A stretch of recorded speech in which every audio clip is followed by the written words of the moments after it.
welcome to Podcast Fandom, the official podcast for ProjectFandom.com. I'm your host, Nina. I'm Ellen. And I'm Sarah. And that was Nico. Oh my God. I am so embarrassed. I'm so sorry. I thought Sarah did like a little James Brown thing. I feel good. Well, somebody walked by and my dog just decided to show his ass. But anyway, sorry about that, listeners. We're here once again if it's me and Sarah and Ellen, you know what we're here to discuss. We're going to be talking about this crazy ass white man, Michael Peterson, the staircase. We're going to be talking about episode 7, which is the penultimate episode of this series. And it is titled Seek and Ye Shall. Mm-hmm. And that's it. That's how it ends. You know how we do. We're going to give our overall thoughts, and then we'll go through the timeline, because they're still amazingly working on three different timelines of events in each episode. I'm like, we're still doing this. Wow. But let's give our overall thoughts, and I'll start with you, Sarah. This was a great episode. I thought everybody did a great job acting, and very interesting about how, these hard truths start weighing on people as we go through time. Time keeps passing, and the weight of real truth starts hitting. Yep. And I'm so glad you said that, because I agree. I thought this was a really good episode, and I thought it, like how last week we were like, that was like the most TV show feeling one of it all. Mm-hmm. Mm-hmm. This one just kind of, honestly, it felt like the least exploitive. Yeah.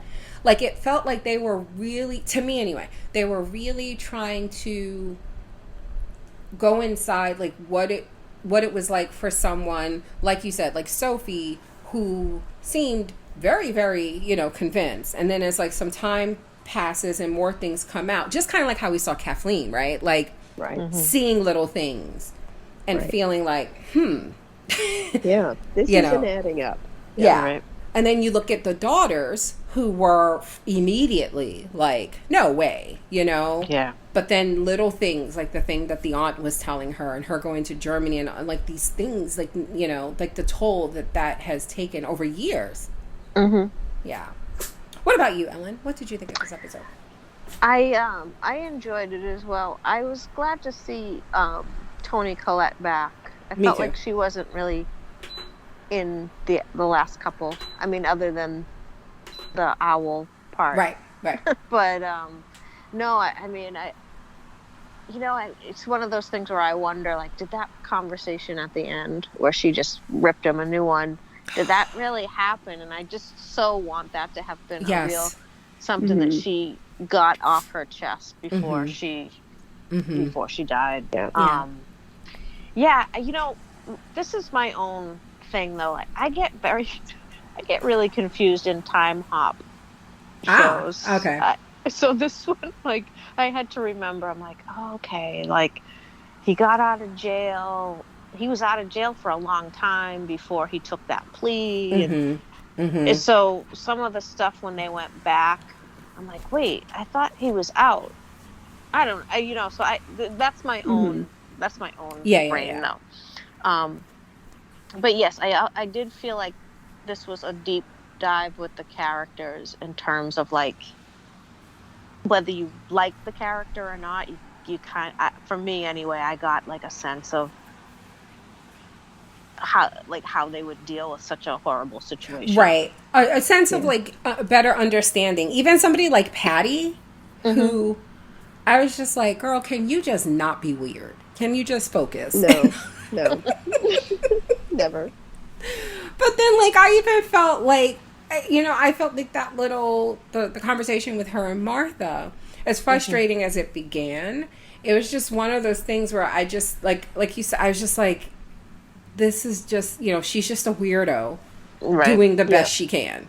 Like, yeah, sure, certainly she shouldn't say some of the things she says. And maybe, I don't know if that type of thinking, that philosophy of hers, assuming that this is true, right? Like, this is a thing that she ever really said or how she ever really feels. Again, we don't know where some of this stuff comes from, but like, I really did wonder if that is true, if that's the type of person she is, if she just tries to remember that, or she chooses to believe that everyone is simply trying their best. I wonder how she applied that to like Michael and his behavior and the ending of their marriage. Like, I want because it just feels like too. Exactly. Yeah. They were a lot to deal with. I mean, even Kathleen said it, you know. Yeah. I enjoyed it. Oh, sorry, were you done, Ellen? Yes. Okay. Yeah, I really enjoyed it. I watched it today. It took me a bit to get through because I was like doing other stuff as always. And yes, this was like, I had to do, my notes are color coded. So I was like writing down the dates and then trying to make sure the time frames were all like highlighted in their appropriate colors so I could keep the event straight. And it was, and then I swear, I think there were at least 2 times where they shifted timelines and they didn't do the thing on the screen. Right. Yeah. That's where I got confused. Yeah, so I was just like, okay, and I just had to take my cues from like I think it was like Martha's hair or something. I was like, okay, this is where we are. Dog, can you please go away? Seriously. Go. Donnie, can you call him, please? Go play with Daddy. Close the door once he leaves. He can't come back. He'll be fine. All right, so he doesn't know how to act, you guys, when we're doing a podcast. All right, so you guys ready to talk about the details? He's like Todd. Doesn't know how to act. Doesn't know how to act. Todd, can you just go away? No home training. All right, so we're going to start in the past. Like we always start with like the pre-death storyline, and in this episode we begin in December of 2001, December 5th to be exact, which is 4 days before she died, and we see her shopping at the mall, and a lot of the money issues that we know they were having, and at the very least, like, it didn't seem like things weren't getting paid, right? Yeah. But it did feel like they were starting to feel the pressure of, we may not be able to keep living the way we live. Like, like, it seemed like she was, at least she was anyway, was like when you saw her picking out Caitlin's Christmas present, the watch, where she wanted to get her the one with the diamonds that was $300 more. Right. But she had to make that decision. You can tell she didn't want to get her the cheaper one. But she even said, she says, well, I'm going to have to go with this one. And so you see, it kind of made me feel like she was aware that things were on the verge of maybe becoming bad, right? Because, you know, she had laid off these employees and stuff and was worried she was going to get laid off and stuff. But, like, she was the only one, it seemed like, who was preparing for that. Yeah. You know? Whereas Michael was still trying to, you know, borrow from Peter to pay Paul and... Right. It seems like Michael is incapable of ever accepting that reality. Yes. And that Kathleen is always going to be the only one that gets it. You know, she let it slide. Like, remember back at the beginning of this podcast, you know, weeks ago, when we read the articles, you know, as background, and I forget how many, like, tens of thousands of dollars in credit card debt they were, but it was outrageous. Wow. Yeah. You know, so, like, they were certainly hitting the point of, like, you don't even come back from that. Yeah, yeah. I mean, we see, like, one of the things she did was, when she bought those damn deer, the Christmas decorations, and she split the stuff she bought on 2 credit cards. She bought the cheaper watch, right? And then it looks like he was at the same time shopping for a Christmas tree, and he gets a call from Simon. And I thought this was so funny. This was a very subtle way for you to understand that his writing career really wasn't doing shit for a long time, because he didn't even know who his agent was when he called. Right. Simon? Right? He's like, who? Like, I like how he, like, looked at the phone again. Like, what did this number say? And everybody's like, remember this story? Like, do I remember that story? Like, clearly he'd written it a long time ago. Yeah, and even when they said like the Charlie Two Shoes, I was like, is that something like I've heard of? Like, what is this? That who's auctioning this? Yeah. But I mean, Kathleen remembered it though. She was like, I love that story. I was like, yeah, I think she has to say that though. Right. You know, she doesn't remember it. Let's be honest. Right. So he gets this good news, right? The Simon, the agent, tells him, I have some good news. And, you know, again, because they had talked about this earlier in the show, in the season, we could imagine, right, that this is the book optioning, right? That he was saying at the time of her death, like, you know, we were fine and this had just happened. And when they were trying to say, like, they were, that it was possibly like a fight over money or something like that, right? So that's when that call comes in, and he comes home and tells her about it, and she's super stressed, right? But he tells her, yeah, I got this good news, and they optioned it, and she says, how much? And he said 10,000. She's just like, oh my God. Can I just tell you guys, like, I just related to her so much in this episode. Like, I was just like, yeah, like, I get it, because right now, $10,000 is nothing to sneeze at. And if somebody right now was like, here's $10,000, I'd be happy as fuck. Like that, like $10,000, I've never been in a situation in my life where if somebody were to offer me $10,000 tax-free, no strings attached, that it wouldn't be in some ways life-changing, right? Like, whether it's just being able to pay off some debt or live comfortably or take a vacation or whatever. Like, it's a big deal. It's like a big chunk of money. And so I feel like I get it, but her being in their situation and understanding what their finances are like, I just kind of felt like when she heard that $10,000, that would be like if someone said to one of us, you know, you're struggling financially, and they're like, here's $100. You're like, what the fuck am I doing with this? It's like, thank you. Like, I can get some groceries or something, but like, it's not, you could tell it wasn't the relief or the good news that she needed. Right. Because she seems to be the only adult aware of their actual reality financially. Right. In that whole bunch of people, not just her and Michael. The kids too. Absolutely. Yep. So then there's the Christmas party, the company Christmas, the Nortel Christmas party. And her assistant, it was weird because I wasn't even sure who this was at first. With all this tea, she came up spilling the tea immediately. She was like, girl, you know that company we bought last year? We just sold it, and we sold it for pennies. And Kathleen is like watching these men, clearly like higher ups in her company, at the company Christmas party at this really nice establishment, but they're not clearly celebrating. They're over there stressed about something. Right. And then we have the cute bartender scene. So are we to believe, I want to ask you guys something. And this just like occurred to me while I was watching this episode. Sarah, you had posted something in the group about, I think it was the stuff about the owl, right? Like there was an article that you read about, I think in Vanity Fair or Variety, that was explaining what went into them filming that part of last week's episode, right? And then something in there, I think you had like copied and pasted the text, and whoever was speaking in the production end of it, they said something like, we still honored the something rule or something.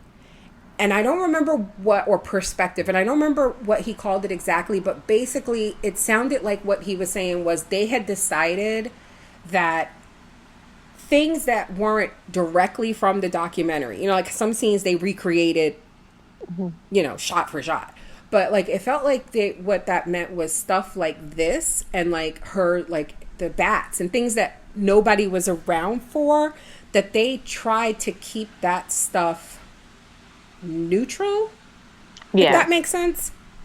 Yeah. Like it happened, but we're not saying that means he's guilty, or that right, you know what I mean? Like, it felt like, I'm probably not explaining it right, and I'm gonna have to go back and look at but like, the scenes don't in particular reveal anything necessarily. Like, it, even in their exchange over him getting this drink, quote quote, out of the bartender by flirting, yes, you know, their exchange doesn't necessarily reveal if that she knew or not. Yes, right. Thank you. That's what I was trying to get at. And I felt like I was talking so long that I lost where I was going. And I was just looking at my notes, and I'm like, maybe it was something that happens later, so you're fine. But the moment you said that, I was like, that's what it, and I think that's what clued me into, like, or caused me to remember what you had posted. Because when that scene ended and she said, I could get his number, and then he said, for who, or something, like, the way that played, I was like, oh, that's what the production person was talking about, where it felt like they were filming these things where it could go either way. Right. So if you watch that scene, it's like, did she know and didn't like it, but didn't say anything because she was trying to be what he said? He told her she used to be a lot of fun, and you know, like, I couldn't tell. Or if it was just one of those things, which I'm sure a lot of people do, where they say that they understand and accept something that their spouse wants to add to their marriage or do outside of their marriage because they don't want to lose him. Yeah. You know what I mean? So I felt like you could read a lot of that, because in the past episodes, I feel like they were doing the thing where if she didn't know, it definitely felt like she was suspicious. But then I guess you could look at it as, if they're saying, if you want to view this as her knowing, then it's not suspicion, it's just jealousy and maybe disdain for for something she agreed to go along with and didn't really want to go along with. Right. Because even, like, wasn't there a scene, this, I skipped it, but when she was at the mall, she was getting her makeup done. Mm-hmm. Telling that guy all her business. He's the most interesting. What did she say? He's the most interesting yet frustrating. Or something. Yeah. I was like, is he? Was he? Is he the most interesting, or is he just interesting in his own mind? I'm so curious as to, like, how he pulled her. Like, how, but anyway, I think that guy says it later. He fucked a lot of people, and I simply don't know how. Is that the scene where, did she tell him that her first husband cheated on her? Yes. And that's what ended it? Yeah, because I took that as, like if she knew about Michael, it wouldn't fly. Gotcha. Like, and did she specifically say cheating, or did she say I thought she said he lied all the time, which I guess. I think I don't know. Maybe it's something I read that he was unfaithful to her, and that was like that was like the main reason. Right, because the guy had just said that his boyfriend had cheated on him. Yeah. Yeah. Okay. Okay, so then, let me see. Okay, then the other thing that happens in December 2001, and they don't say the date, but I'm assuming, because the last time it was like 4 days into her death. So this feels like this is like the next day or something, right? Where she's at work, or, yeah, and people have... Did you guys catch when the scene begins, it's like in the main part of the office where all the cubicles are, so it's like all the support staff, and her assistant gets the call, and she's like, Kathleen Peterson's office. She's like, sure. She stands up. When she walks away, did you see the guy in the cubicle, like in the foreground of the scene? He's just sitting there with his head in his hands, and I'm like, oh. Yeah, I didn't notice. But I was like, oh, they must be firing people. I thought at first that was Kathleen, and that, like, that wasn't even her assistant. She was just, like, answering the cube, because Kathleen's having a breakdown. Yeah, So she's called into the Toni Collette acted the shit out of the scene. Oh my god! Listen, her Parker Posey. What's her name? Freda. No, the other actress. The French lady. Oh, Juliette Binoche. Binoche. Her, like, I feel like the women kicked ass in this episode. Yes. Mm-hmm. They were acting their asses off. Yeah. But yeah, so she gets called into the office and they're like, and then like at this point, I'm like, I know they're not going to fire her, right? Because I remember after she died, like a big part of that was getting her severance and stuff from the company. Like it was her, what was it? What was the money? It was like, it wasn't just life insurance. It was a year-end bonus. But no. But what was the money that was coming from Nortel after she died? That the family that Michael wanted, but then the daughter petitioned so that he couldn't back get it. pay or something. Was it back? Like that. Okay. Yeah. So then I was like, okay, I know she doesn't get fired, but the announcement was just that they're not doing Christmas bonus that year, and she like laughs in relief, and I really thought she was going to say like, oh, I thought y'all were gonna fire me. Right. I don't give a fuck about Christmas bonus. But what she said was that she was sitting in the office, and we get this, right? Because when her assistant comes in there to tell her, she doesn't even answer at first because she's so focused on whatever's on the screen. And it's basically her watching their stock drop. Yeah. What did she say? 27% in I think she said 27%, yeah. In like 4 hours or something? Yeah. So she said that is her retirement completely gone. Almost $1 million. Yes. And them men sat there, and I just couldn't help but think, well, if it's happening to her, it should be happening to them too, right? I'm sure they got stock too, but they didn't seem that concerned. It depends on like their level of management. Like if she rolled over from like another company when they were purchased or something, and they may have been like, well, for now, your retirement is in stock options, but when you're vested, we'll convert that to, whatever. Right. And so she never hit that point. Jesus Christ. So then they could even be consultants, maybe they don't even work for the company. Yeah. Yeah, because I was trying to remember in that moment. I was like, what? I couldn't remember exactly what she did for them. Yeah. I remember she was an analyst or something. I got to go look that up.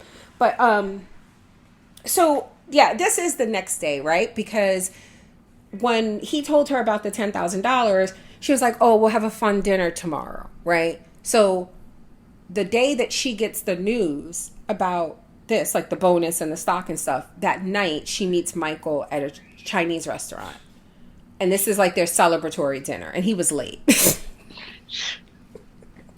He comes from the gym. Oh, that's right. Oh my God. I took a screen. Oh my God. I can't believe I forgot to post this. I'm going to post it when we're done. I'm going to post it in the group and I'll post it on Twitter. I actually took a video of this scene because when this motherfucker walks into the restaurant, I don't know if you guys remember the shot. It's like her in the background. She's already at their table and he walks in and the camera's just on him from the back as he approaches the table. Right. I took a video of that and I was like, this motherfucker got that Michael Peterson walk down. He did. Down. Yeah. Yes. He really did. It's crazy. I was like, he had that middle-aged white man walk down. Did you come from the gym? Indeed. Indeed, yes. Just a pompous dink. Wait, Sarah. Indeed. Sarah, knowing what he gets up to at the gym. Right. Right, yeah. He was just fucking somebody at the gym, too. Yeah, I completely Take a sauna. Yeah, I forgot that he did that. Sarah, did you ever watch Stargate? Oh, yeah. The TV show? Okay. For sure. Well, I can't remember his name, but wasn't there like the black guy and he, Indeed. Like that's how he... Teal'c. Yes! So when Michael did that, I was like, what the fuck do you think you are? Indeed. Oh, good. But at this dinner, oh my God, I'm not even kidding. There was a couple of things she said that I actually paused it. And Haley was sitting in here with me. And she had her earbuds in. She was watching a stream on her phone. So, like, I paused it. And I was just like... And then I felt bad. Like, I, like, glanced at her. And I was like, can you hear the TV? And she says, no, I'm listening to the stream. And I was like, okay. Because I felt bad if she had seen the way I reacted to the shit this woman was saying to this man. And how I just had to pause it and be like, girl, yes. Yes. Because I felt this. I felt this so hard, especially Okay, there was the part about. I'm gonna be dead honest. Like Donnie has never said this to me, but I have felt this way. The part where you feel like when he was like, you used to take care of yourself. That shit almost would have. I would have stabbed Donnie at that fucking table. You hear me? Yeah. When I tell you I would have knocked all that shit over, they'd have called the cops on my black ass because fuck you. Because have you seen yourself? Like, what the fuck are you talking about? Yeah, like, fucker, we all used to be a lot of fun. Right? 15 years ago. Used to have a light in your eye. Right. But you know, and then like I lived with you for 20 years, asshole. Right. And I raised your fucking kids, and we both know your sons are fucking trash. So what are we talking about? Right. Somebody had to grow up. Right. And that's why I love that. It wasn't you. When she said that shit about, that was like the first thing. When she said something about, I'm fucking, like she was tired. Yes. You know? And then when he said, this is the thing that I paused. This is the thing that I paused. And I know that Kaylee has heard me and Donnie fussing about this to each other. And she and I have had conversations about this. When she said the part about, when she told him, you know, retirement's gone, and I don't even know if we can afford this fucking food or whatever. And he said, no, you're not alone. I'm here for you. And she blew up and was like, no, because I'm the one who's going to have to fix this. I felt that. Right. That's the shit that I paused, and I felt bad because I was just sitting there like, yes. And in my situation, it's not even like it felt like in this scene, it felt like this was probably the first time she said that to him.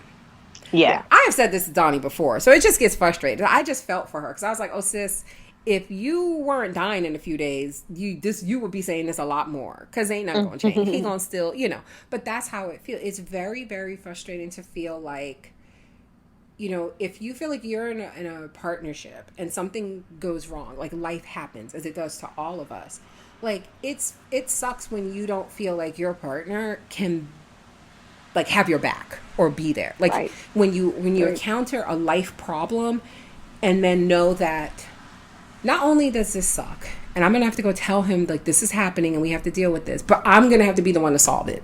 Mm-hmm. Right. Like, that's fucking frustrating. And the fact that, like, you could tell that this was just the way it was. Like, she wasn't just pulling this out of her ass. Like, she knew this. Right. She was dealing with this for weeks, and this money issue and this uncertainty about her career, and then she gets this horrible fucking news, and she's like, and on top of it all, you don't bring shit to the table to help me fix this shit. Mm-hmm. Right. I was like, girl. Yeah. And then she's like, I thought I married a man. For patting her on the back. Mm-hmm. To be like, oh, I'm here for you. How? Yeah. How are you here for me? By physically being here? She's like, dude, that $10,000 ain't shit. And then when she called him out, right, she was like, all you do is go to the gym. Like, she was basically like, you refuse to get a real job. Like, running for office is not a job. He apparently isn't even actually writing. Exactly. You know? He's still depending on some story he wrote, apparently, you know, so far back, nobody remembers it. Right? Not even him. And she was like, this thing could lead to, he said, this could lead to something big. And when she was like, do you really think some Hollywood producer is going to come and make you a millionaire? I was like, she talked to him like he was like the baby daddy who still think he's going to be like a rock star or a rapper. Like, right. He's like 32 and he's still trying to like make, it's like, dude, go get a real job, please. This week he's mopping floors. Next week it's the fries.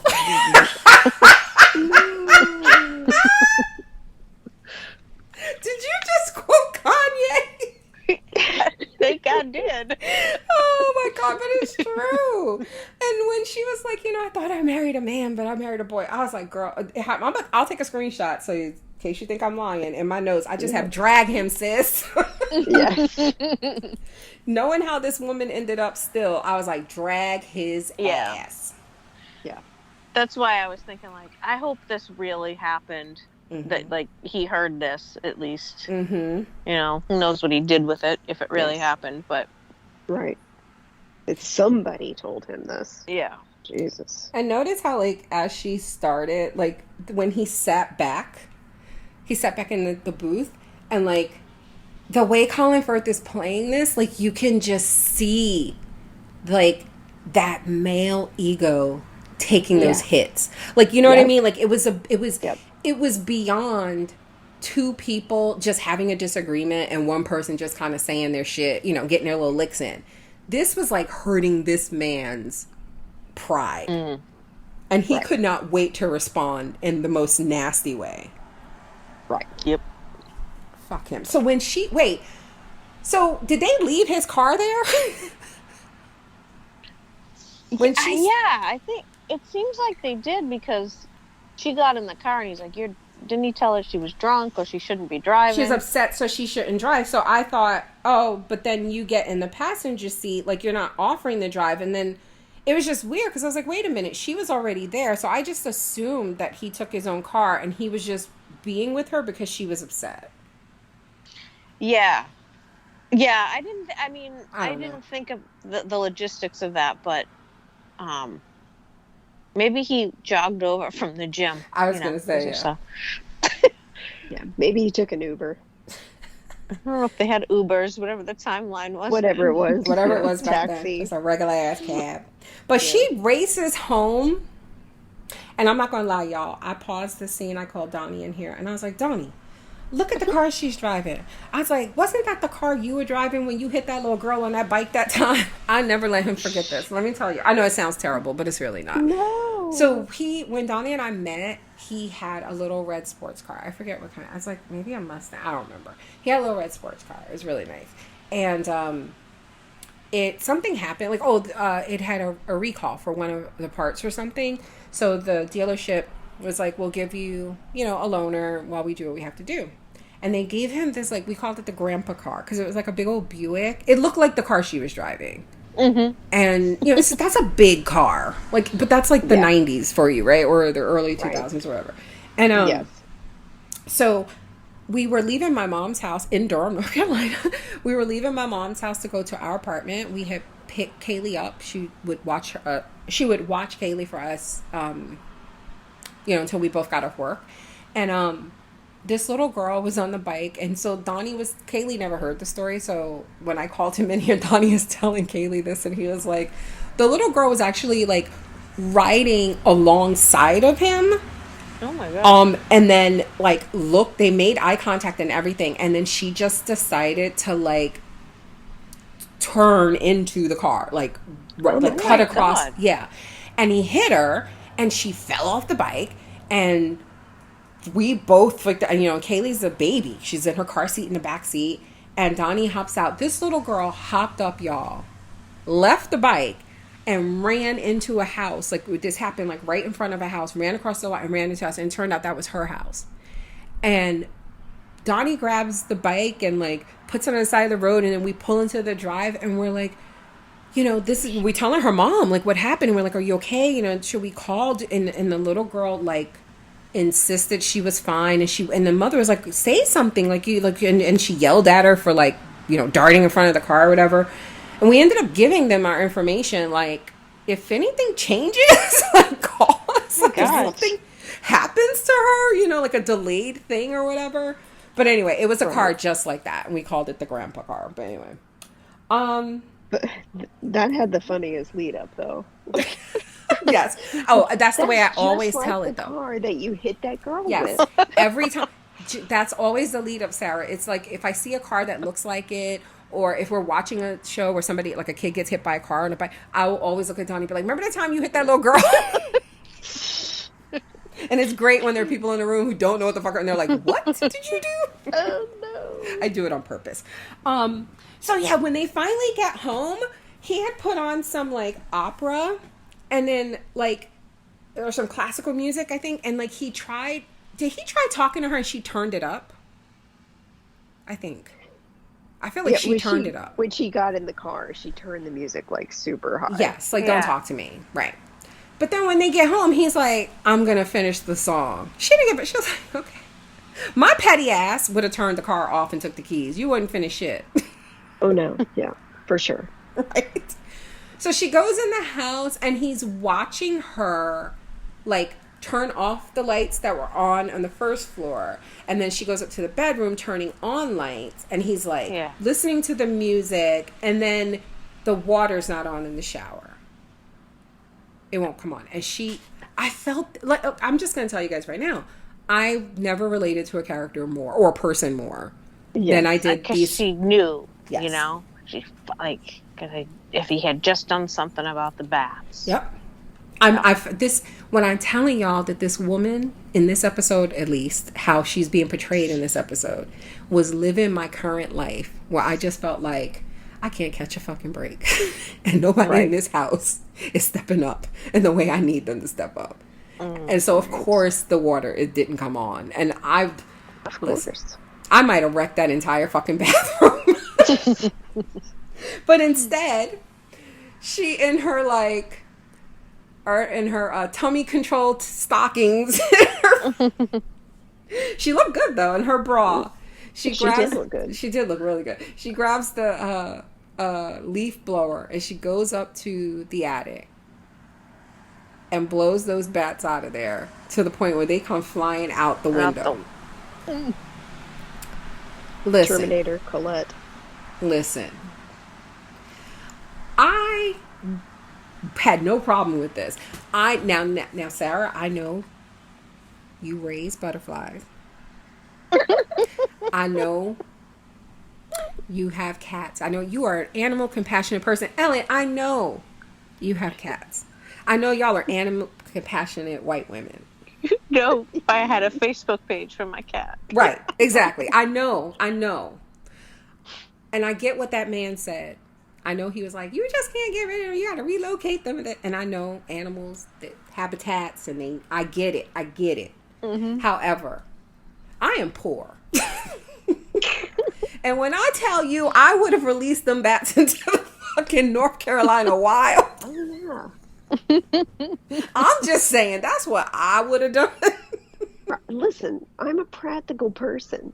Like, I would have done that 3 weeks ago. Right? You know? Like, when you're sitting there telling me it's going to fuck with my pipes, I'm poor. Okay? This woman had money, and I'm poor. Yes. So if she did it, you know I would have been done it. Oh, yeah. I mean, they're not bees. They don't need a handler to come and, like, move the honeycomb or whatever. Right, that's something you might pay for. Right. Bats? Open the fucking window. Yeah. No. Bye, bats. Get out. And then it would have been on the Durham News. Yes. A very strange bat attack. Southgate Mall. I don't give a fuck, okay? Want to know another really quickly. We'll move back to the show and present day stuff. When I living in North Carolina, and I think this is before I met Donnie, and I was working at IBM, and my boss, and I was pretty much like Kathleen's assistant. Like, that was my job, except I was the assistant to like 3 IBM managers, right? Doing all their travel appointments and stuff like that.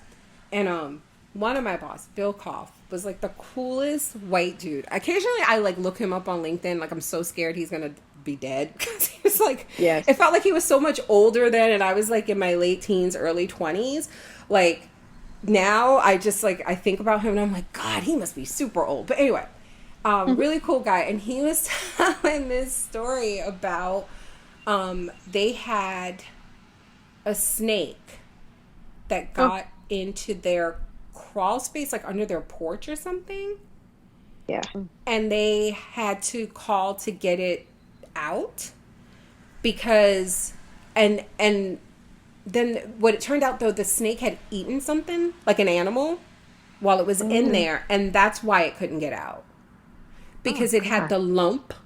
Oh my God. Of the animal. It was too fat. Yes. And so it got, yeah. So I can't remember what it ate exactly, but it ate something, some sort of like rodent, like a big one, not like a, like a rat, like a squirrel sized thing, right? Like something that it filled it so that it couldn't get out of the spot. Oh, but the point of this story was, like, Bill was so mad because they charged him extra because the snake had an animal in it.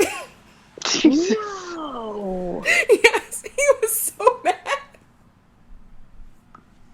Like they were removing 2 animals? Yeah, basically. Get out. Yep. So anyway, I just remembered that thinking about those bats and, of course, the North Carolina connection. But damn. So that's the last we see of in the past, right? Like prior to her death, right? I think so. Was her putting the bats out. Okay. So now, in where it left off last week with 2017, right?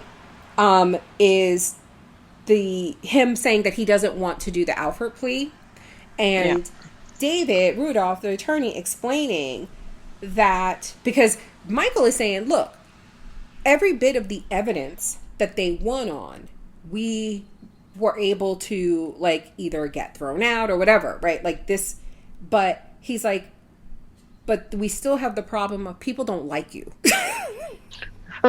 and your lies. Like you still told lies, and you don't want to lies, Michael.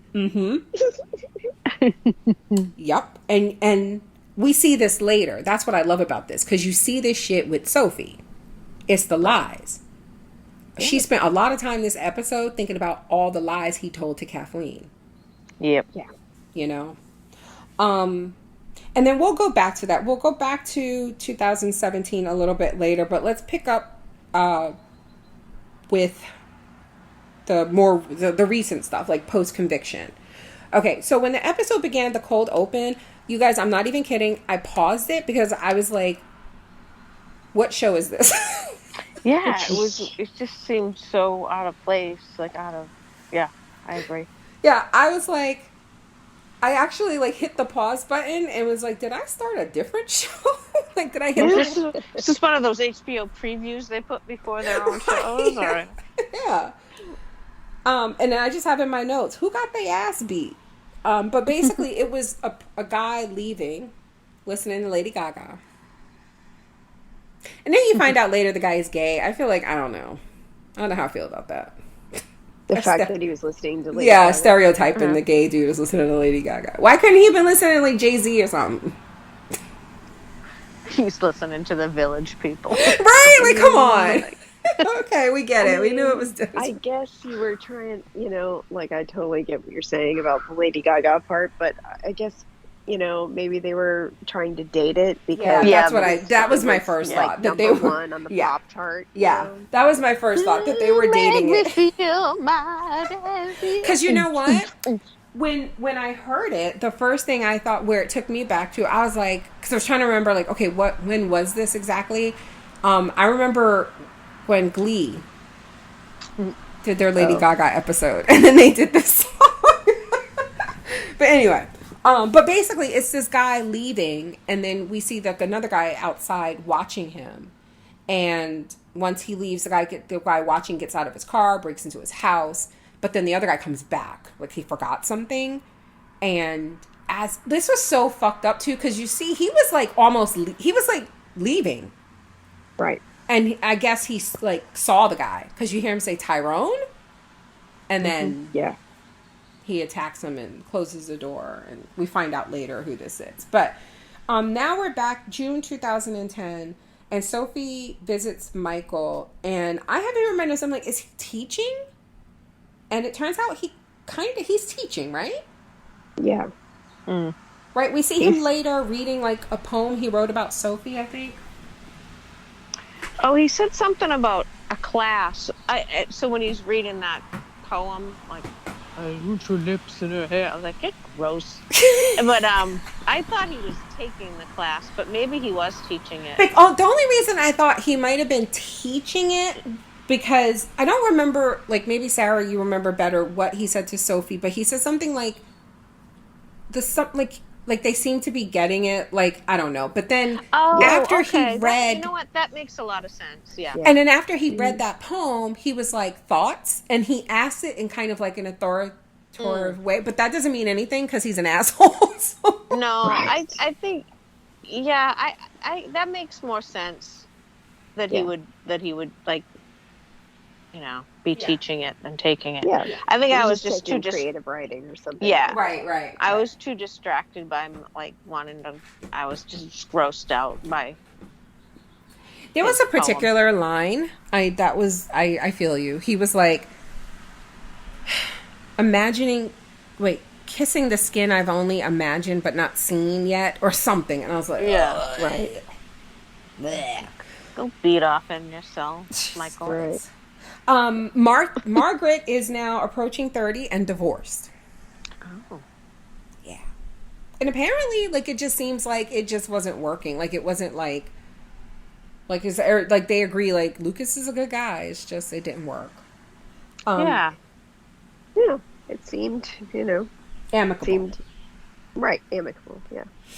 And it did feel like a little bit of it was, hush, Nico. It did feel like some of it was implying that it was her. Yeah. But not like she damage. like cheated or anything, but because she just hasn't dealt with her shit. Yeah. Her family shit. Which is like Martha seems to be kind of lecturing her here, right? Yeah.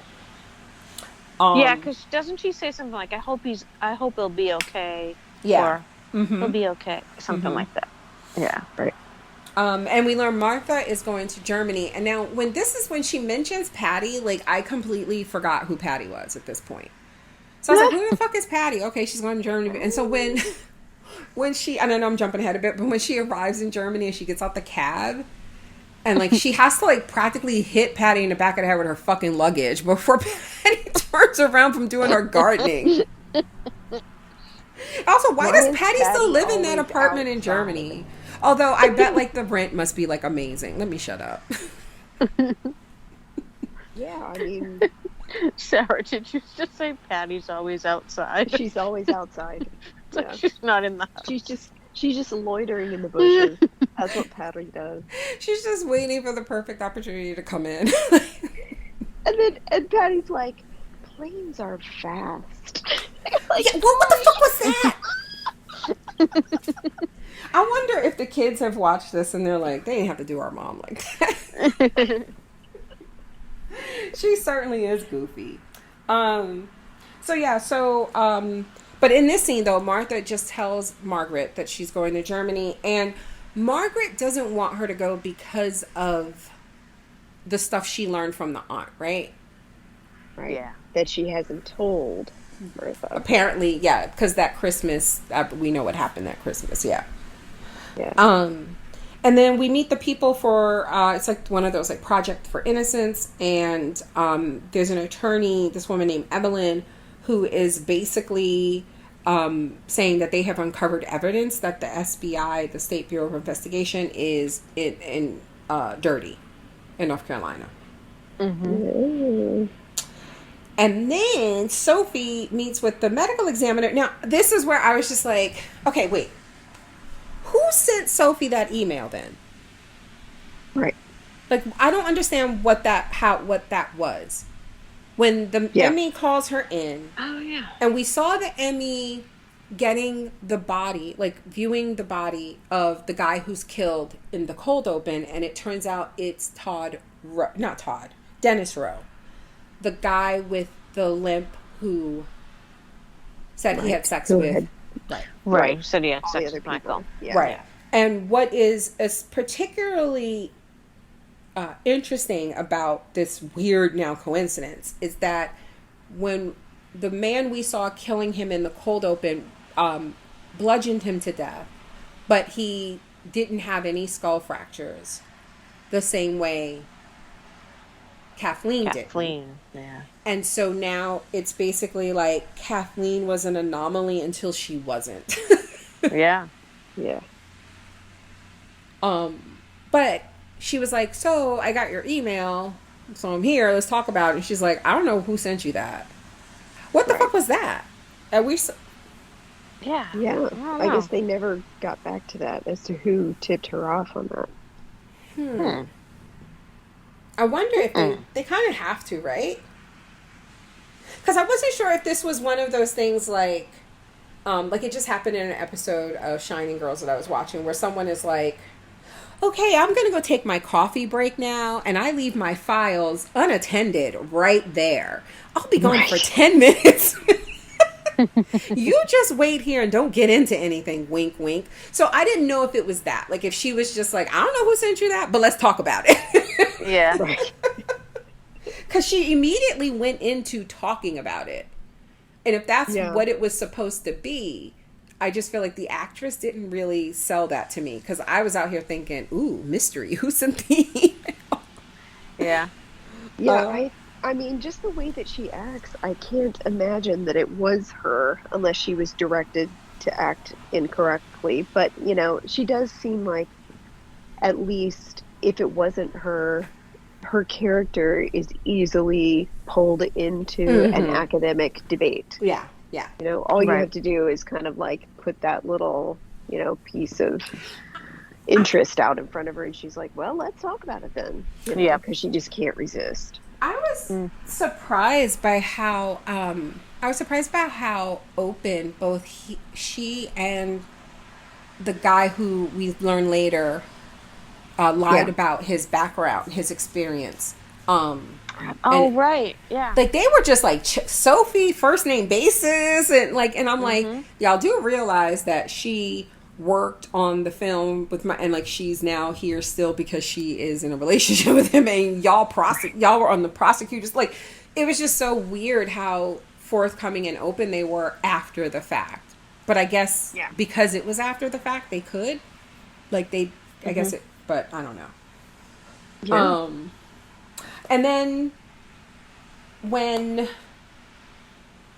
she calls Sophie, after meeting with the Emmy, and I should say here that when she meets with the Emmy, she's like, no. Well, then that means like the person who killed Dennis also killed Kathleen then. Yeah. Right, because she comes up with that later after like peeking at that file and seeing who the victim was, right? She learns that it was Dennis because she didn't know that it was Dennis until she looked at the file, right? So she calls Jean, and I think the thing that leads her on this path, like that it's connected, is because she point blank asked him, do you think Michael lied about having sex with Dennis Rowe? And Jean was like, absolutely. Yeah. He's like, oh, show. I've been waiting for you to come around to this. Like, where you been? Yeah. You didn't think that? Right. So I thought we all knew this. So then also, again, now I don't know when this is exactly. I guess maybe if Martha told Margaret when she plans on going to Germany, then if I was paying attention, like the month. But now I'm assuming still in 2010, and Martha goes to Germany.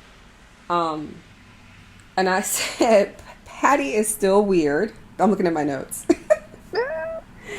And then I was like, and she ain't no help. Like, she didn't even offer to pick up Martha's bags off the... How did you... It just felt like, right? Isn't that like common... Like, even just like out of like habit, like reflex. Like if I'm standing outside and you're coming to my house to stay at my house and you arrive and you get out the cab. First of all, I would pick you up from the airport, but you get out the cab and then you put down your suitcase and we're chit-chatting and stuff and you're like, come inside, let's get you cleaned up.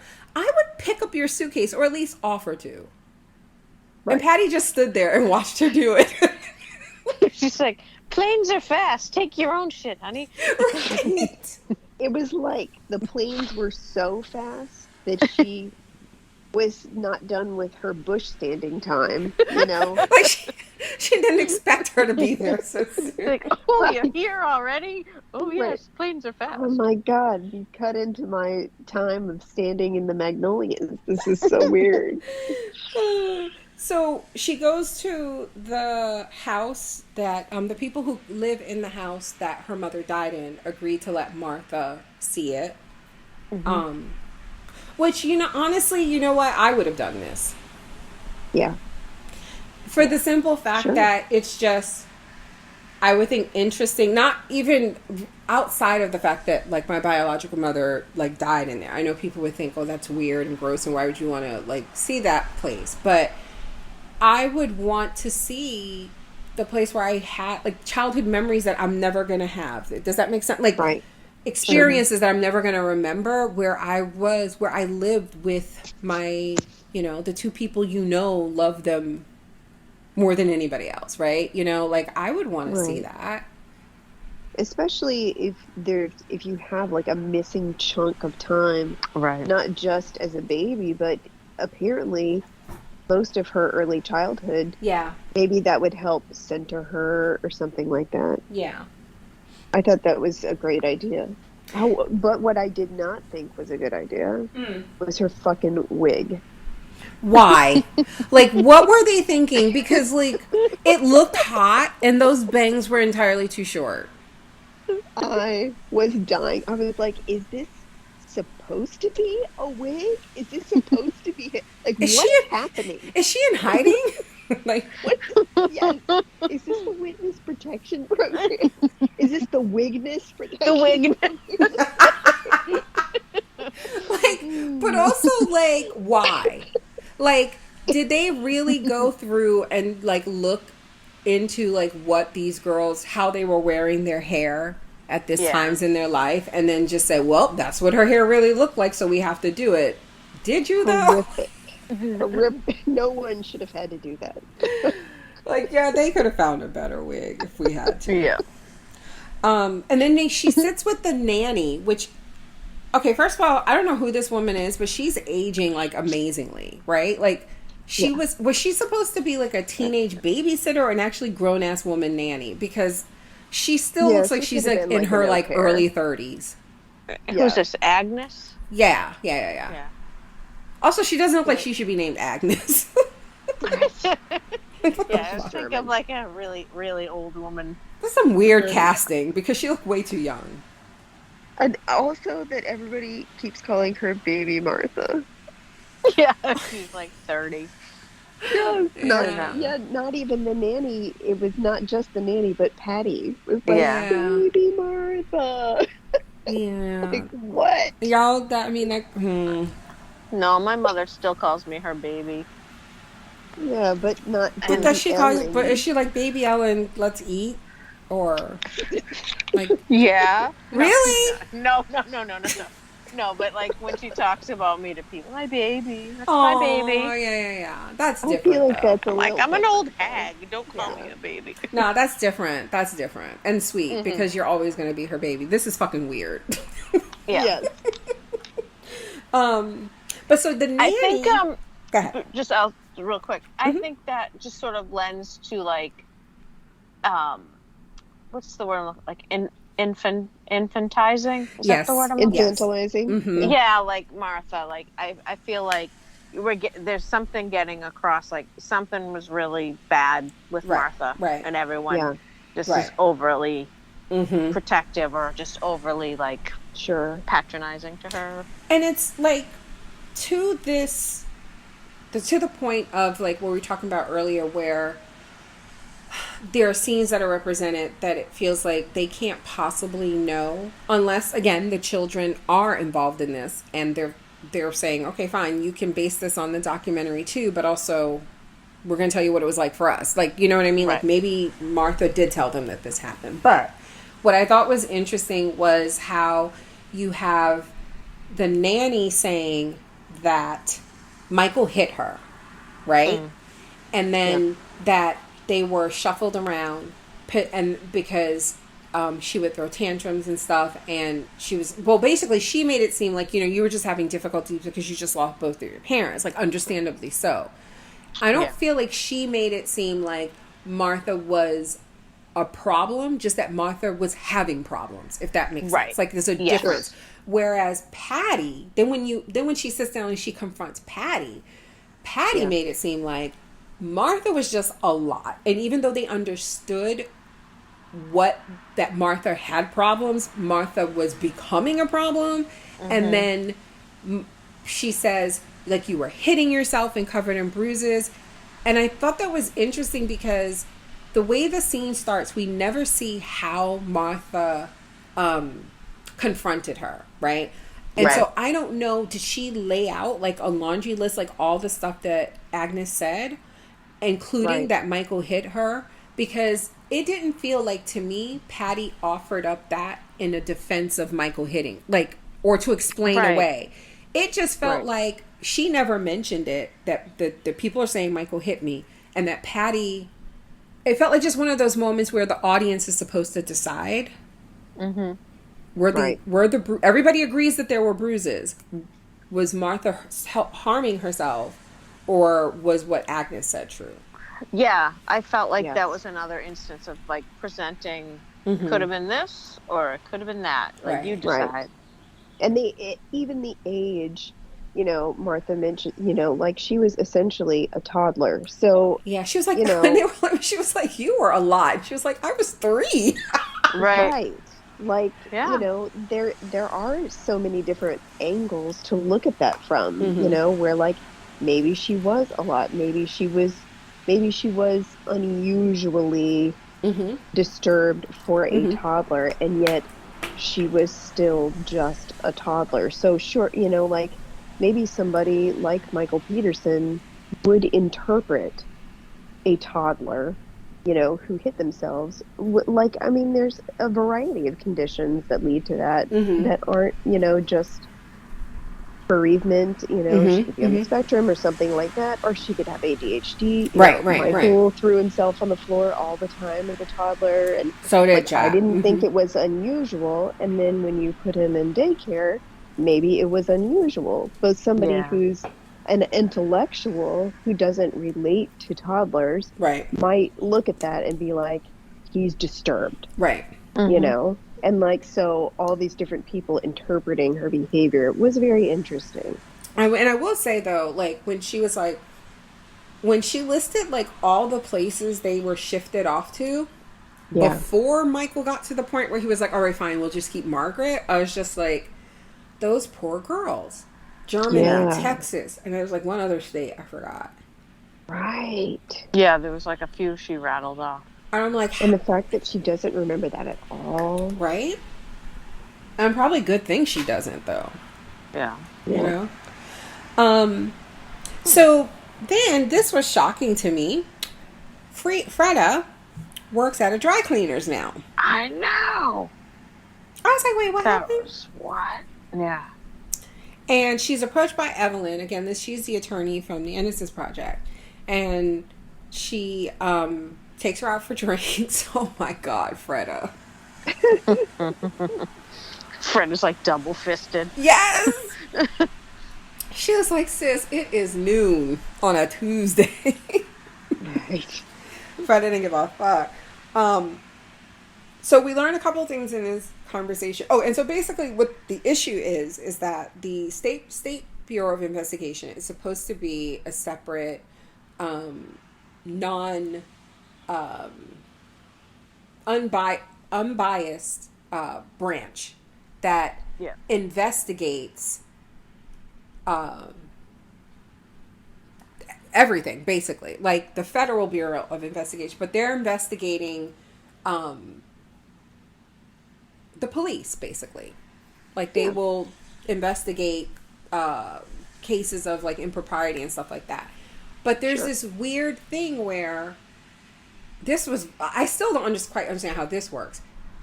The DA's office is responsible for writing up the reviews, right? Of Right. the SBI agents who are investigating. Well, no, they don't specifically investigate. It's not like they're like the internal affairs or anything. They're like the federal investigators, right? Like the FBI at the state level is what I'm trying to say, right? I think so, yeah. So okay, and so what Evelyn was saying was that if the DA's office is responsible for writing the yearly reviews of the SBI agents and analysts and such, it's kind of like it's hard to feel like you can then accurately judge your bosses, meaning when the DA presents cases with evidence, right? Like as we've seen, it would be really hard to be like, well, no, you guys are wrong on this. Right. And you shouldn't be Right. prosecuting this. Like we can't really trust that is, and so it's basically like one hand washes the other, and that's what had been going on. Yeah. And I thought Parker Posey in this scene was great, especially she talked about like how she began as a defense attorney and she would see cases of always like men doing horrible things to women, and it would be her job to like get them off. And she said that wasn't really that hard to do, it turns out, because, you know, men hurting women get a slap on the wrist. Yeah. Right. But let them have, like, stolen a car or something. Yeah.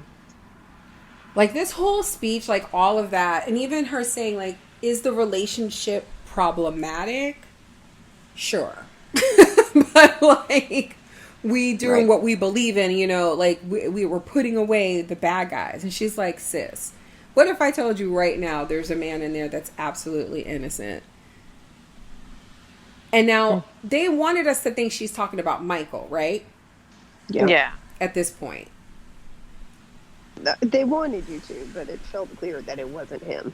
No, Yeah. honestly, yeah. Oh, yeah. Because I was like, why? Like, how does she even, like, what? I was like, Right. what? Why is she in such strong defense of Michael? And then it happens later when she's talking to, like, it sounds like maybe her boss, and he wants to know, like, what evidence she's uncovered. You know, she's, like, presenting, you know, what she has. And she mentions, again, that there's an innocent man in prison. And I'm like, really? They were that interested? I know, right? But then later you see on the This can't news be is one this person. other guy. And I was like, oh, that makes more sense. But yeah, Parker Posey was acting her ass off here. Yeah. Yes. And, like, she had that, like, pissed off but kind of defeated thing going on. Yeah. Where, because at one point the woman says, you know, why are you working at the dry cleaner where, I forget the guy's name. Jim is a judge now. Jim Harden is a judge Yeah. now. Yeah. And, you know, like, you just get the sense that, like, someone can just get worn down to speak up, or maybe they're afraid to speak up, or they're fallen so far that they're just like, Yeah. screw it. Yeah, she had, like, she was, like, still feisty, but at the same time was, like, defeated. Yeah. Yeah. Yeah. And I think, I don't know, maybe, again, I don't know exactly what happened, but especially knowing that now in you know, in real life that Freda Black is dead, I thought it was interesting that they seem to make it here, like, whatever happens with Michael Peterson, again, if you're watching it, so you don't know what happens in the end, whether he ever goes back to prison or whatever. Like, I feel like they're making it clear that she didn't do anything wrong. Yeah. You know what I mean? Like, I felt like even here, where she was like,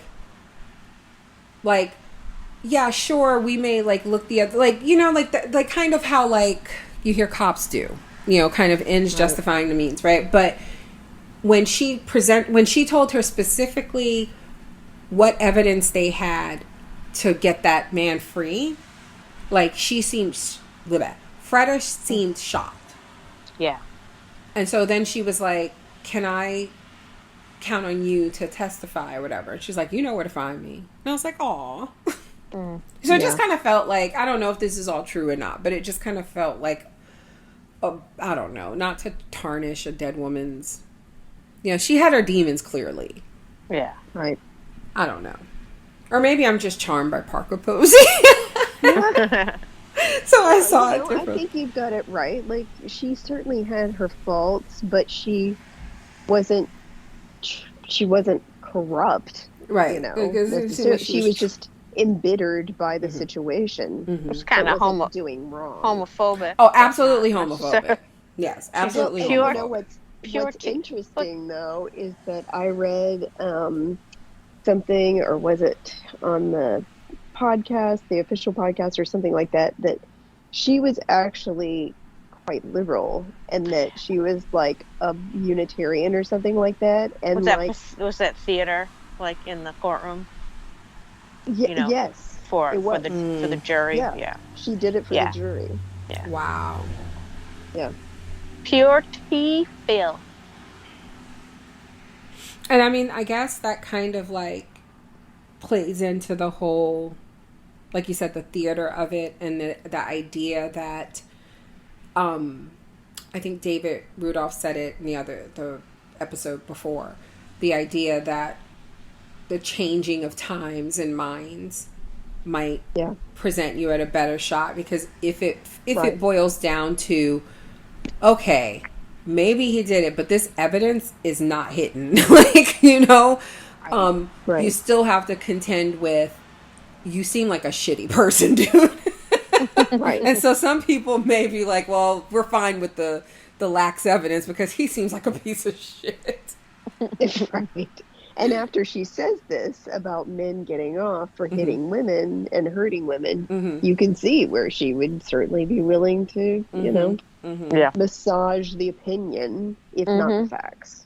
So what was up with Sophie and that SBI guy, the guy who ends up working at CVS? I feel like I should have written his name. It's like a name that I know when I hear it, but I never write it down. Yeah. When she was miking him for their interview, like, it felt weirdly flirtatious, and it felt like there was like a close-up of the mic when she clipped something to his belt. Like, what was that about?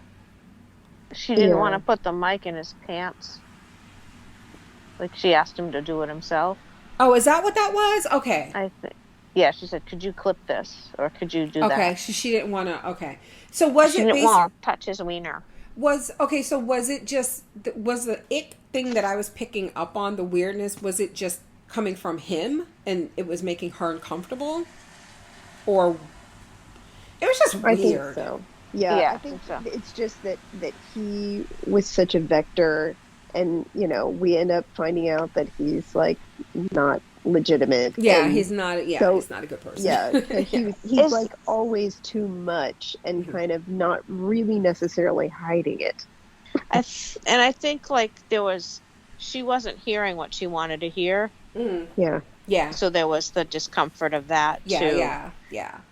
And it also felt like he was trying to, like, get himself in another documentary.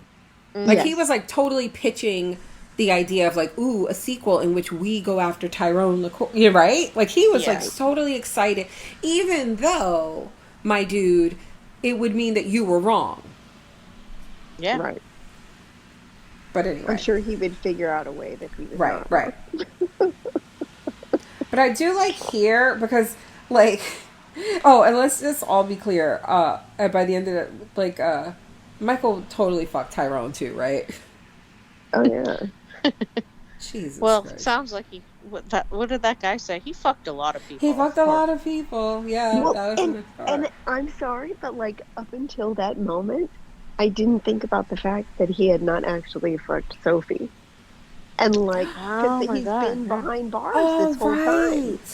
Yeah. And I was like, oh, what a like even if part of that is just her accepting that she did what she didn't want to hear, you know, after all this time, a little bit of that had to sting. Yeah. That like Michael fucked a lot of people. Yeah. And she doesn't even really have a real relationship with Michael. Nope. You don't really know this man. Right. She's only imagined his skin. No, I'm just kidding. But it turns out it wasn't Tyrone, because this guy meets with Sophie again, this time at a diner, and tells her that Tyrone has the best alibi in the world. He was in jail. And she's just like, but. And he's like, Sophie. I just was so I was so uncomfortable with the number of times like he said her name. Yeah. I was like, it's a used car salesman. Yeah. That's so true. That's a good way to put it. Absolutely.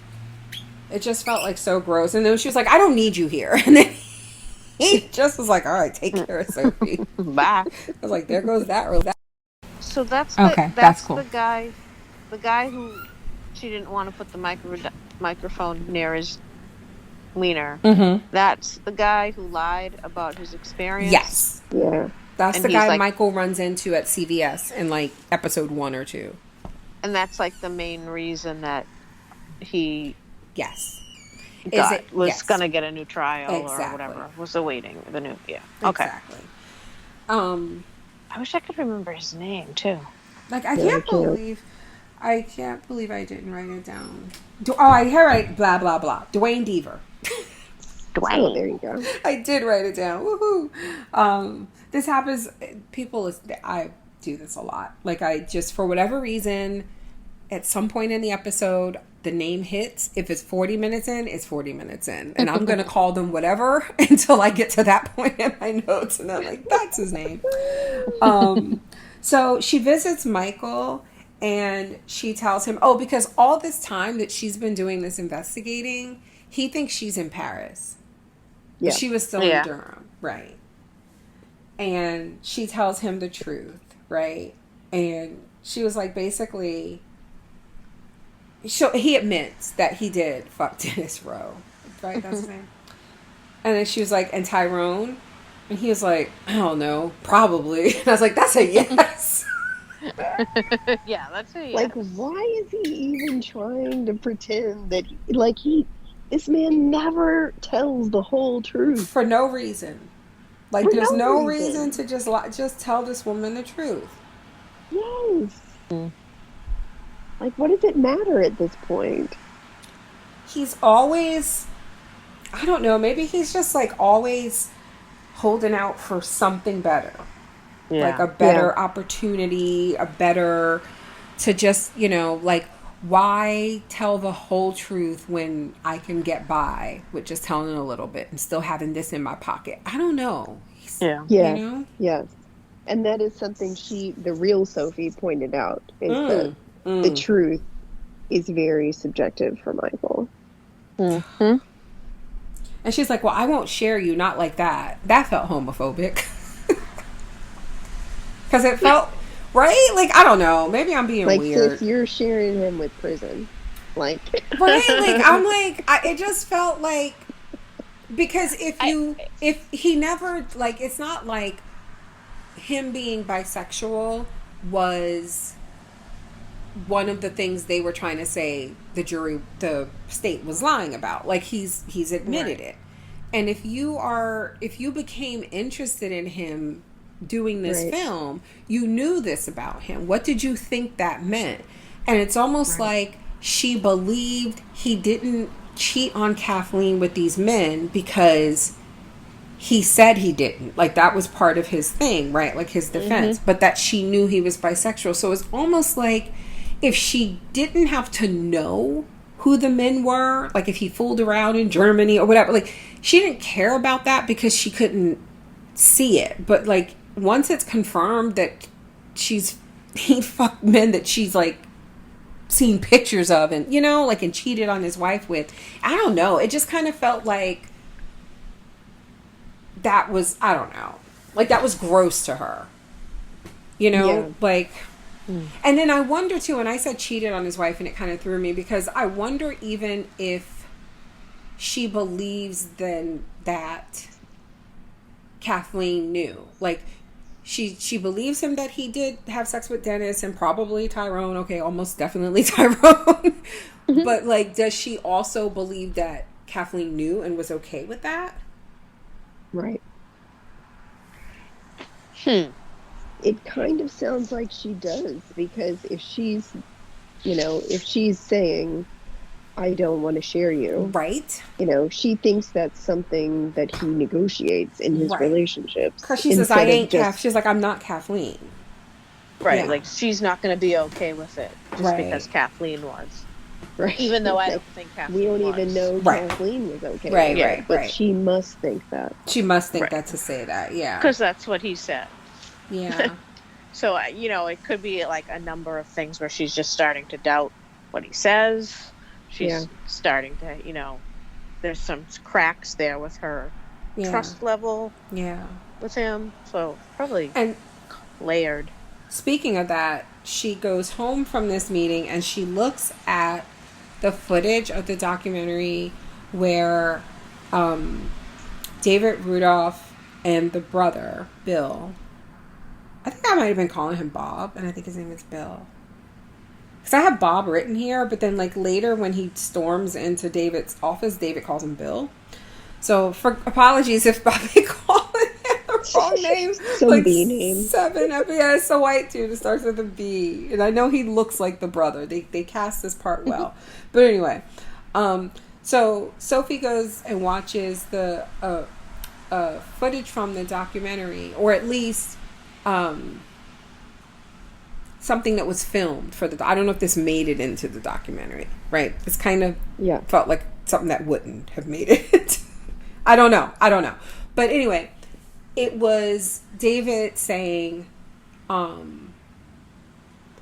do we believe, is there anybody in this room that believes Kathleen knew? And the brother was like, Michael said she knew, so she must have known, right? And I was like, oh, you sweet summer child. And then that's when David is like, have any of you ever been able to successfully hide anything from your wife? And then and it was just basically like everybody in the room was basically like, she ain't know. That don't mean he killed her, but she ain't know. Right. And it feels like this is the frankest situation. That's like the frankest statement that we've heard from David. Exactly. Mm-hmm. Because as far as we know, he believes Michael. Right.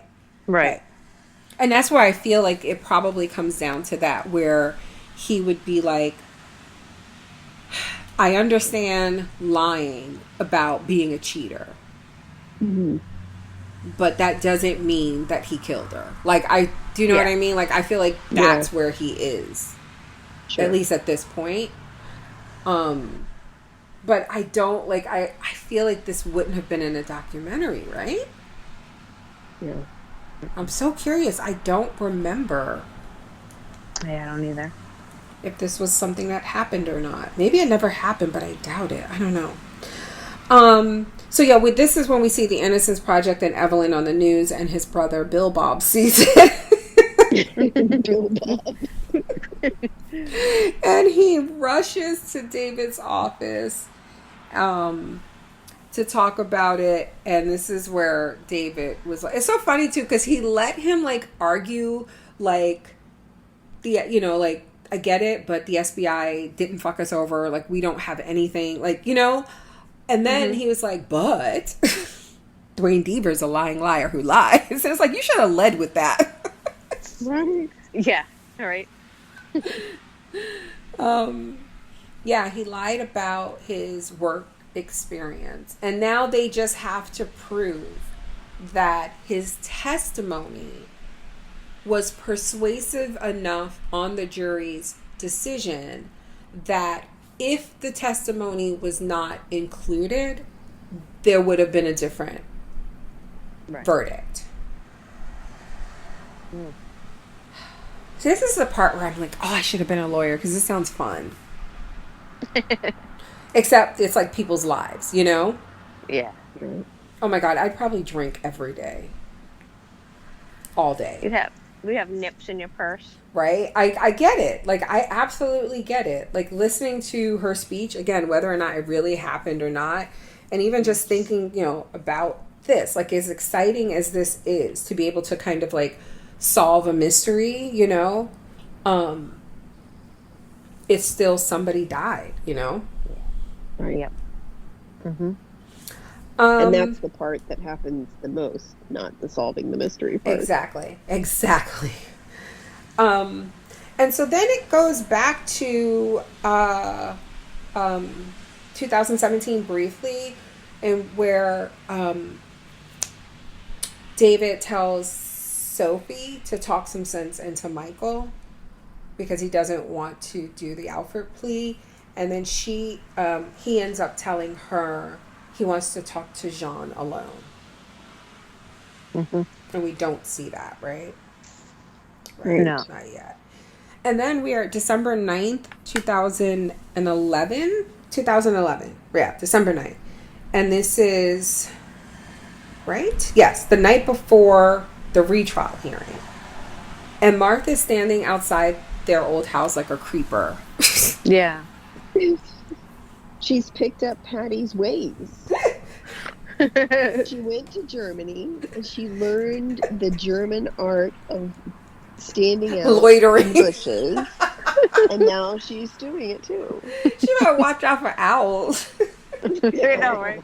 That's why she's wearing the wig, so it won't get her scalp. No, it's really a helmet. And I'm I was sorry. gonna snatch her wig. That's the worst. And I'm thing. sorry. I Oh, said Martha. God. It's Margaret. I said the wrong name. My bad. But the woman who is putting out the Christmas decorations, I thought that was like a nice touch. Like with her looking at the house and like, I mean, can you just? I mean, have you ever done that? Have you ever like gone and like looked at a place you used to live? Now I live in the place I used to live. Never lived anywhere else. No, I have lived. Sarah, I go by Adam and our old condo. No, I'm just kidding. No. No, I You've haven't never done that. No. I have. Like, oh, I used to live in that apartment building, or we used to live in that house. You never done that, Sarah? My mom still lives in the house I was born in. Wow, really? Yeah. So you're like, yeah, I'm not gonna do that. She said, I won't be doing that. That's so cool. Yeah, I mean, yeah. She's like, well, I mean, I guess. Right. Oh, I know. It's That's completely just... different inside now, you know. Right, of totally, course. But, like, that's so but, cool. I don't know. Yeah. There's something kind of special about that. I think that's, like, I don't know. I'm curious. Like, I feel like that's, like, kind of rare nowadays. I'm sure it is. Yeah. That's pretty cool. Well, I have done it. And I just, you know, it's just something kind of like it just sits in your gut a little weird, you know? You're like looking from the outside. That's not your place to enter anymore. And you probably have like, you do have all kinds of, you know, intimate, silly memories. And somebody else is like making those same memories. You know what I mean? Right. Inside. Right. And you don't really like belong there anymore, but you used to. It's just a weird kind of like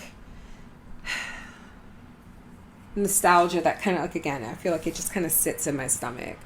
Sure. And then I just thought it was a nice touch having then the new, like, presumably woman of the house standing outside doing the thing that some have theorized is like one of the last things that Kathleen did, you know? Yeah. Yeah. No, when a woman's like, can I help you? She just like runs off. Like, oh, weird. Look out for owls. Right? And then the episode ends and I thought this was kind of weird. I thought this was a weird ending. Like, a weird place to end it.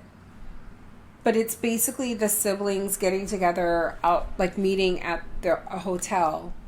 And we see Clay and his children and his wife, and Todd and Martha, and like, I don't know, it just, and then the episode ends, and I just thought it was a weird place to end it. Yeah, I like, agree. is that them meeting, like, because the hearing is coming up? That's what I'm assuming. They're all, like, gathering to see if he's going to get... Right. I swear the date said December 9th, 2011. So, okay. So he gets out now, right? In 2011, I'm assuming? Yeah, he gets out when they grant him a new trial. Right. And then from 2011 to 2017, he's out, but he's awaiting the trial. Okay. And then he takes. Oh, okay. Got it. I was not clear on that either. Yeah. So when I was like, that's why earlier when I was looking at the date, I'm like, are we sure, Nina? Did you write this down right? I'm like, why are they gathering here if the Alfred plea is in 6 years? And I'm like, okay, this must be them giving him the new trial based on the fact that Deaver lied. Right. Okay. And so they allowed him to, you know, yeah, which I guess makes sense because, you know, he was allowed to be home just like you can't keep people in prison. Right, while they're awaiting the trial. Right. Yeah. So, I can't imagine what this finale looks like. Like, in terms of, like, the death part of it, like, how we now handle putting an end to you know, the whole season, like these like flashbacks, like, you know, 2 months until her death, 4 weeks, and you know, like how that ends. Like, are they going to do another reenactment? Like, you know, what's that about? And then like the trial stuff, and I'm curious, like I don't know where everyone is now, so I'm very much looking forward to the show kind of telling me that, you know, right, like what's up with the siblings and stuff. The only thing I know is because Sarah told us that Sophie and Homeboy ate together, Right. so who's together? Sophie and Michael aren't together. Okay, they're not together. Right. Yeah, they didn't. I think they broke up shortly after the plea, didn't they? It's like Something like that. Oh wow! So like she was like, yeah, okay. I was gonna make a joke like once he was out, she just like couldn't deal with him. Right. I know that was my first thought too, and I'm like, oh wait. Oh no, they were 6 years. Yeah. Yeah. Right. Well, and she said in her article that she didn't talk him into it in any way. You know, she was not a part of those conversations. So that's another kind of fictionalization. And I would imagine, like, in those 6 years, I'm sure we'll see next week, he can't leave the country. So it's not like to be with him, she had to be here, right? Right. I wonder if so finally he could leave the country, and then he was like, no, I'm not leaving the country. And maybe that's why they broke up. Yeah, because I mean, I'm sure there was more to it. Right. Because I think we talked about that, right? Like he didn't want, because of his grandkids and stuff. Okay, maybe that's why that's sticking in my head. Yeah. I think, Sarah, you had mentioned you read something. Okay. That's what he said anyway. Yeah. And we know we can't believe shit that man says. You really cannot.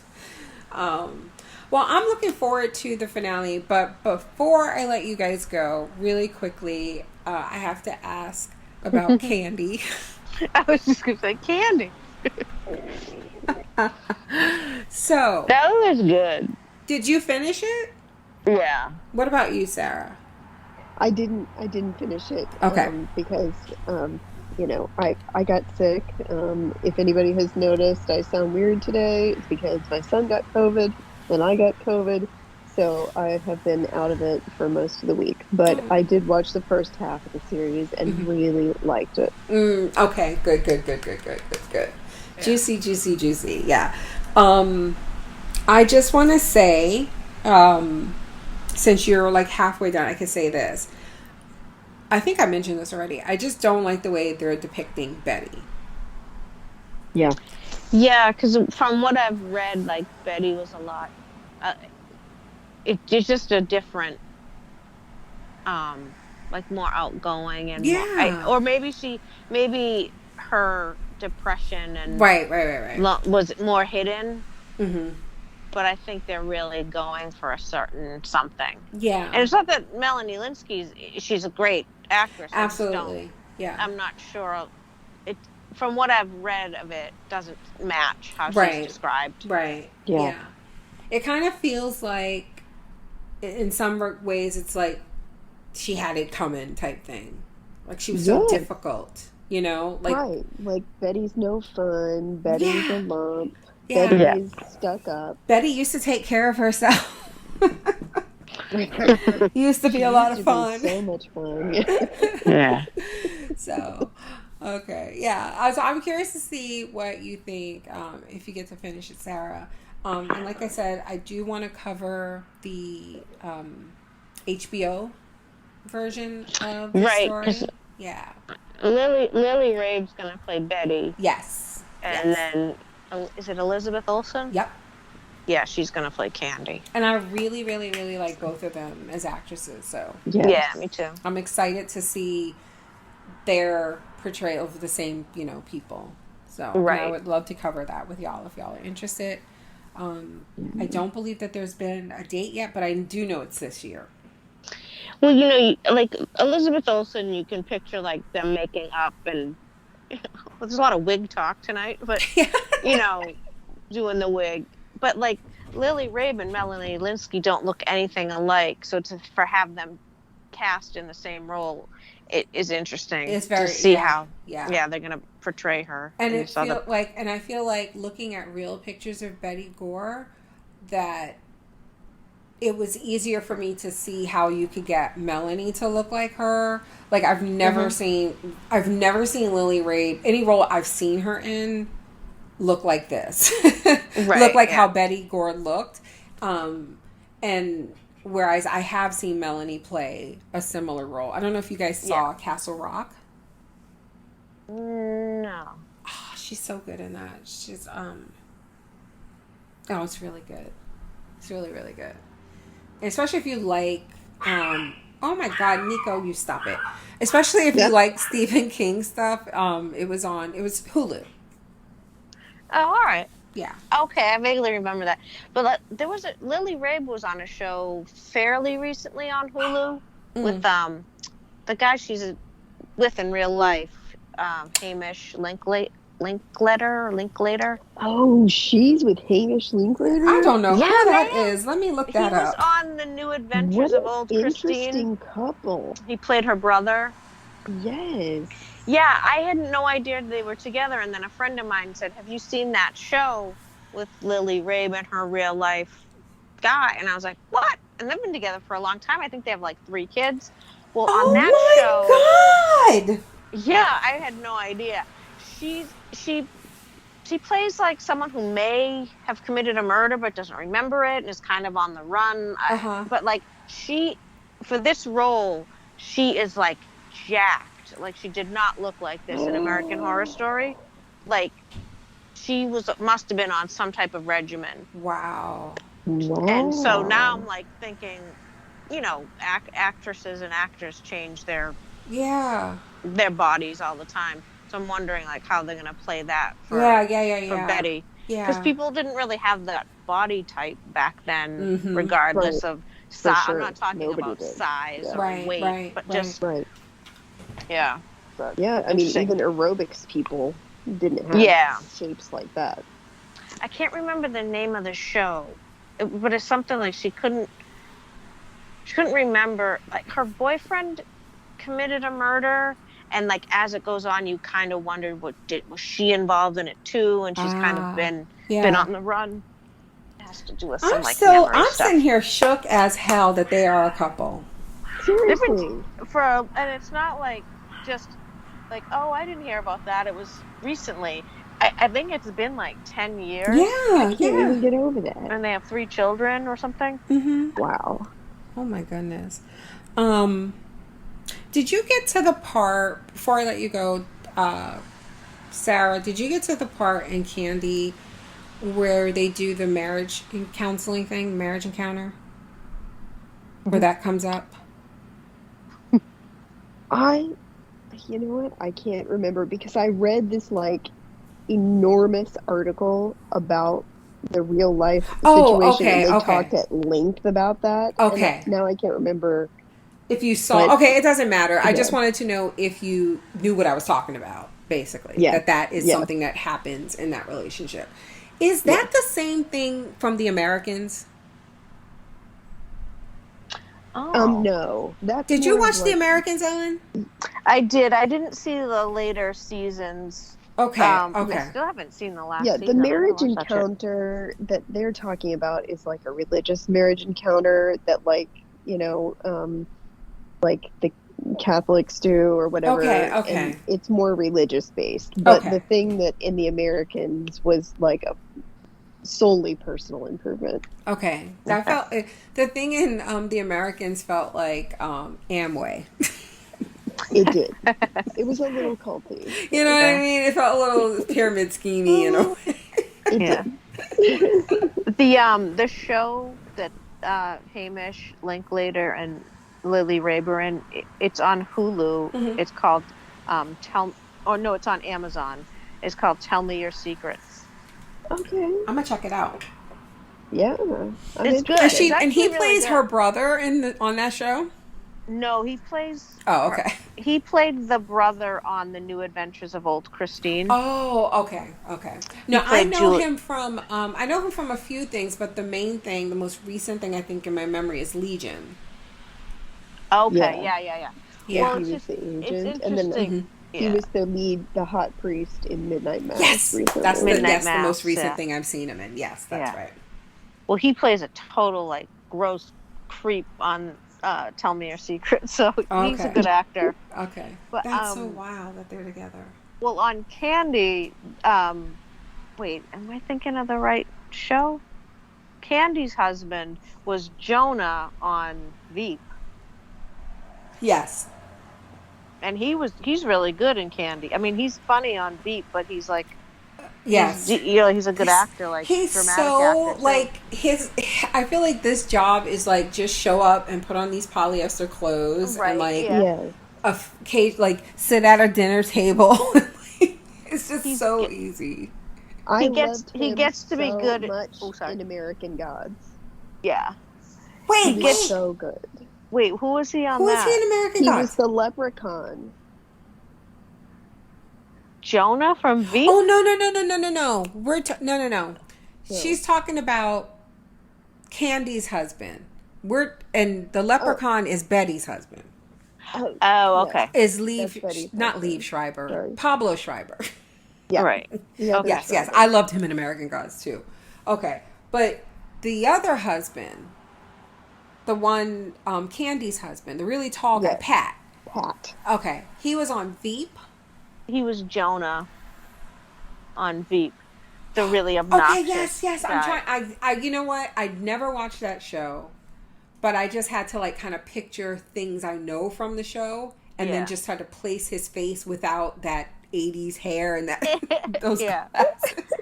And then I got it. I think I remember like a meme of that uses him. Okay. Yeah. Like his role in Candy isn't like super strong, but like the last episode though he does. I won't give it away, Sarah. But the last I was gonna say he really does have a couple of scenes where you're like, that's what I was gonna say. Like up He's until good. that episode, he was just like, you just be a husband, just sit at the table, be oblivious to everything going on in your household.